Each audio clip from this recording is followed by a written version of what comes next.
Дэлхийн сурагчийн сүүний өдөр.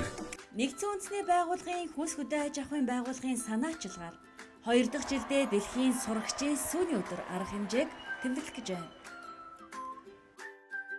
On World School Milk Day, I invite all children to drink milk, be strong and be healthy. Дэлхийн 25 оронд 20 дахь удаага явагдах гэж байгаа дэлхийн сурагчийн сүүний өдрийг Сэлэн аймагт 2019 оны 9-р сарын 25-ны өдөр 10 цагт партизаны талбай дээр зохион байгуулах гэж байна.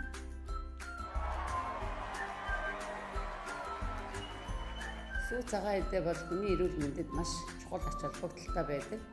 Тийм ч учраас бид Нүүбийн хүнс хөдөө аж ахуйн байгууллагаас санаачлан 2 дахь жилдээ зохион байгуулж байгаа дэлхийн сурагчийн сүүний өдөрт манай сургуулийн хамт олон нэгдэж байна.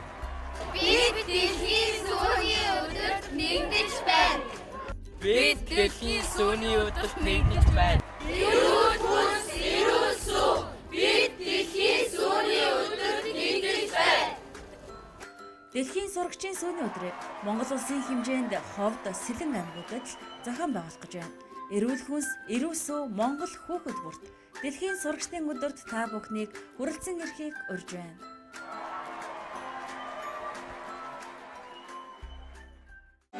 Дэлхийн сурагчийн сүүний өдөр.